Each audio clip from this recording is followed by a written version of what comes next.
नमस्कार, मी लतिका। आज मी तुम्हाला मधल्या वेळेत खाण्यासाठी मस्त अशी रेसिपी बनवून दाखवणार आहे। जर तुम्ही वजन कमी वगैरे करत असाल ना तर तुमच्यासाठी खरंच ही खास आहे। तुम्ही अशा पद्धतीने एकदा बनवून खा। वाडगं घेतलेलं आहे, त्याच्यामध्ये बघा एक वाटीभर मूग घेतलेले आहे। मुगाला काय केलेलं आहे माहिती आहे का, थोडंसं मीठ टाकून आणि थोडीशी हळद टाकून थोडंसं एकदम पाण्यामध्ये मी ही 5 मिनिटं फक्त शिजवून घेतलेलं आहे। जास्त पाणी टाकायचं नाहीये, जेणेकरून त्याचं पाणी गाळून काढू असं। आता त्याच्यामध्ये बघा फ्रेश मका आणि शेंगदाणे मी हे थोडंसं मीठ टाकून शिजवून घेतलेले एकदम 5 मिनिटं, जास्त काही शिजवले नाहीत, फक्त 5 मिनिटं शिजवून घेतलेले आहेत।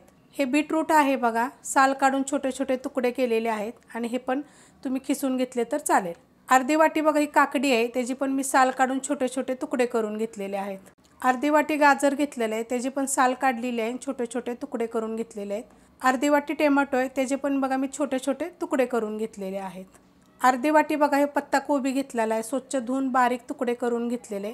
आणि अर्धी वाटी कांदा आहे बघा, म्हणजे एक कांदा बारीक तुकडे करून घेतलेला आहे। एक मिरची घेतलेली आहे बघा, त्याचे पण असे पातळ तुकडे करून मी घेतलेले आहेत। थोडासा टाकायचे पुदिना बघा, बारीक कापून घेतलेला आहे। आणि थोडीशी टाकायची कोथिंबीर, ती पण मी अशी बारीक कापून घेतलेली आहे। थोडीशी मिरची पावडर आहे बघा, कलरवाली पण आहे, थोडीशी तिखटवाली पण आहे। आणि थोडंसं काळं मीठ, थोडंसं टाकायचं साधं मीठ, कारण आपण शिजवताना पण सगळ्याला मीठ टाकलेलं आहे, त्यामुळे थोडंसं टाकायचं साधं मीठ। आणि थोडं अर्धा चमचा चाट मसाला, अर्ध्या लिंबाचा रस पण टाकून घेऊया। ह्याच्यामध्ये तुम्ही भाजलेली जिरेपूड पण टाकू शकता। आता हे काय करायचं, आपल्याला चांगलं मिक्स करून घ्यायचं आहे, एकजीव करून घ्यायचं।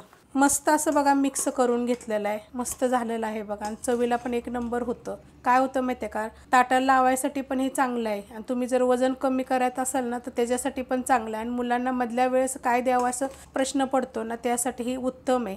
अशा प्रकारे तुम्ही एकदा बनवून बघा। रेसिपी आवडली तर लाईक करा, सबस्क्राईब करा, कमेंट करा आणि शेअर बी करा।